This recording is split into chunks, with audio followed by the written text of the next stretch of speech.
Hello friends, my name's TheRealEmile and welcome back to Forza Motorsport 5. In today's video we're doing something a little bit different. So a while back I started a series called Car Comparison. I only ever did one episode because it took forever to make. But in that episode I tested the Volkswagen Scirocco R and the Volkswagen Golf R.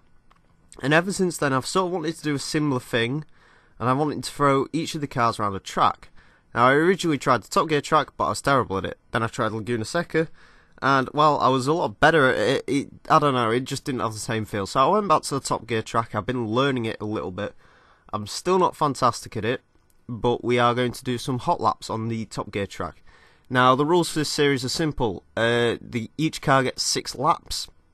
Now, they have to be somewhat clean laps, but I can use rewind because I'm that terrible at Top Gear, but anyway, hopefully you all enjoy them. So, the first lap is the Golf R. Now, when I originally tested this way back when, I didn't really like it. It was a bit heavy and quite twitchy thanks to its 4-wheel drive system. But on the track, it wasn't too bad. Coming up to the first corner, it understeers a little bit, but it was a lot more controllable than some of the cars we was using later on.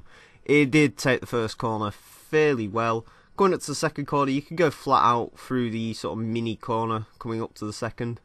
And through here, fairly undramatic, left it in second gear and it did about 40 miles an hour around that corner. Now, coming up to that hammerhead, you can get about 100 on this straight, slam on the brakes at the white line, not a problem. Through hammerhead, fairly controlled, no real drama to report on this. This car is a lot tamer than I remember it being.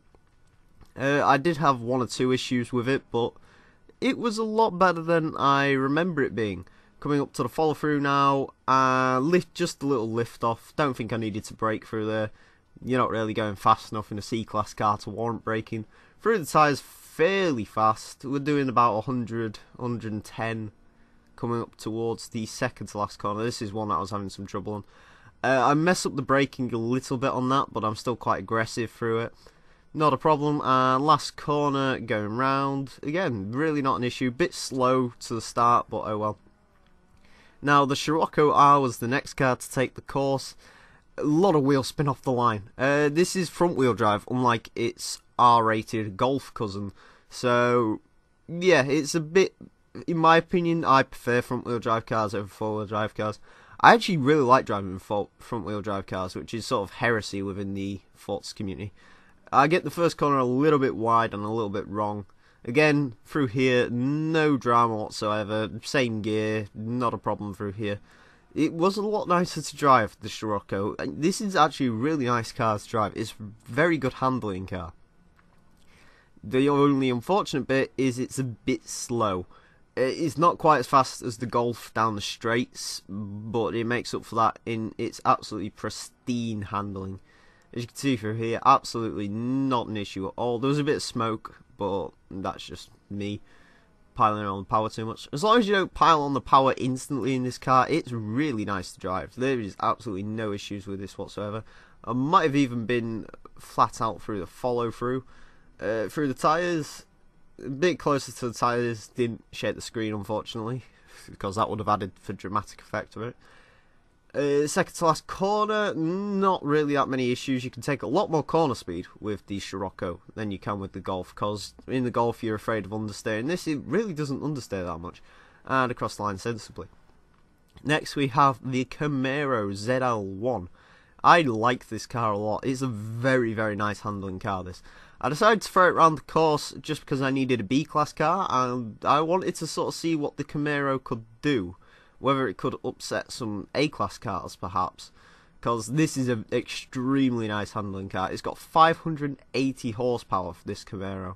But it's absolutely planted. It does not want to step out at all. There's no sliding, no drama whatsoever in this car. And, of course, it also, thanks to 580 horsepower, it has the speed. It does weigh quite a bit. It's around £4,000, I think. I should have really looked up the statistics on these cars before I did this video, but oh well. But yeah, absolutely no issues with the Camaro. I do recommend giving this a drive. Bit of a slide out there, but even if you do slide, this car is very controllable. There's no point where I think I've ever spun this car, ever. I mean, you probably could if you was an absolute idiot, but if you're not, then smooth as hell, this is completely fine. We're doing about 120, 130 down here into the second to last corner. The brakes are a bit lax on this car. That's my only real complaint. So you do have to get it stopped quite early. But if it had race brakes, I presume this could be a very fast car. And from one very nice car to a not so nice car. This is the Ferrari 458 Italia. Why am I even telling you that? You know what this is. This car wasn't so nice to drive, as it turns out. It's quite slidey. The rear end's very loose on this car, which is a bit strange. I wasn't expecting that from the finest Italian supercar ever, in most people's opinion. I've never really been a huge fan of the 458. I was being very cautious through here. Anytime I tried to jump on the power, the rear end would just fly out and you'd go around in a circle. Now, of course, because it's a 458 Italia, it's extremely fast. Down there, you can get about 130 out of it, I think. Through here, again, I'm being a little bit cautious. It's just not as nice handling as I thought it'd be. Down the straight, again, you can get on the power. Now, this is the first car, I believe, where I had to, like, brake into there quite badly. And as you can see, there's a slide on through there. Nothing that I couldn't handle, but yeah, it's quite a twitchy car, this, as well. I wasn't expecting that from the 458 Italia. But it is good fun. Through the second to last corner, again, a bit more sideways action, a little bit. And coming around Gambon, no real issues. Hop up on the curb a little bit, and there we go. Next up, we got the Pagani Huayra. Now this, I was looking for an S-Class car to use, and I just stumbled across the Huayra and went, well, I haven't got one of these in my garage, why don't I go for it? Now, I will preempt this by saying this is a messy lap, but trust me, listen to what I'm saying. This is a good car to drive. I wasn't expecting that from the Pagani Huayra. I just got back from driving the 458 Italia, and I was expecting this to be absolutely horrible. And while yes, you can get the rear end out, it's not as nice as the Camaro. It's still very planted, this car. Like I said, I wasn't expecting that. It's also got those stupid flaps on the front. I don't get why they're there either. I took out the cones there. I seem to be doing that a lot with the higher powered cars. I don't really know why. Onto the straight though, as you'd expect from the Pagani, it is massively quick. Through here, I believe I did brake into here, obviously.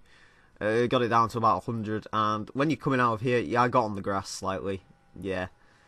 I might put an asterisk next to this lap just because of that. It's a bit dirty, but oh well. Around the second to last corner, again, no problems whatsoever. And yeah, this was an extremely nice car to drive.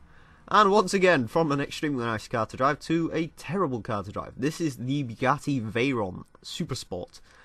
And I used this again because I saw it as an R-Class car and I thought, I wonder how it would compete against something like the Pagani Huayra, or whether it'd actually be slower, because this car has no brakes. The braking is atrocious. And so's the understeer, as you can see through there. I was doing about 50, 60. I was doing the same as I was in the Huayra. And it just is not a nice car to drive at all. You have to brake super early into there, because otherwise you're just going to miss it. Again, smacking the cones on the other side of the hammerhead. And out. Now, the one thing the Bugatti obviously has in its favour is a hell of a lot of speed. This has about 1200 horsepower. And as you can expect, it was using all of them down there. No real dramas into here. It was a very drama-free car, although that's usually because of the four-wheel drive.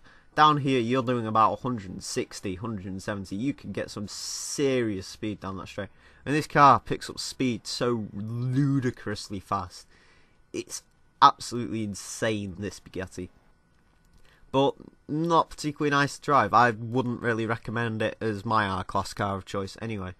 So anyway, they've all been thrown around, they all got 6 laps, so let's have a look at the times. The Bugatti Veyron obviously goes into first place with a 1 minute 13.355. That's insanely quick, although I've got a funny feeling one or two more R-Class cars and we could throw that off. In second place, the Pagani Huayra, again not surprising, 1:16.22. pretty good time from the Huayra. Like I said, I wasn't actually expecting it to drive quite as nicely as it did. In third place, we've got the Ferrari 458 with a 1 minute 20.16. Yeah, the Ferrari 458 wasn't particularly fast. It just wasn't that nice to drive. It was very slideways throughout the entire experience. It just wasn't very good, and I was expecting a lot more from the 458. However, what I am surprised of is the Chevrolet Camaro, 1 minute 22.851. It is 2 and a bit seconds slower than the best Italian supercar. Yeah, that's insanely quick, the Camaro. Judging by the fact, of course, that the Ferrari is 80 psi higher than the Camaro, that's pretty quick. If the Camaro had race brakes and perhaps maybe slightly better suspension, I have no doubt that it might even be able to dethrone the 458 of its third place. We might have to try that at some point. In fifth, not surprisingly, Volkswagen Scirocco are a hell of a lot slower than the Camaro, of course, but that was to be expected. And in sixth place, the Golf R. Yeah, the Golf R was pretty quick. It was a lot quicker than I was expecting it to be. But, yeah, it's still not the nicest handling car. There is a few issues through some of the corners, and it's just got a bit of understeer crowding it, which isn't so good. Anyway, friends, that is the Top Gear laps done. So I hope you did enjoy it, and I hope to see you next time when we throw some more cars around here. I hope to do that sometime. Anyway, friends, my name's been TheRealEmile, and until next time, farewell.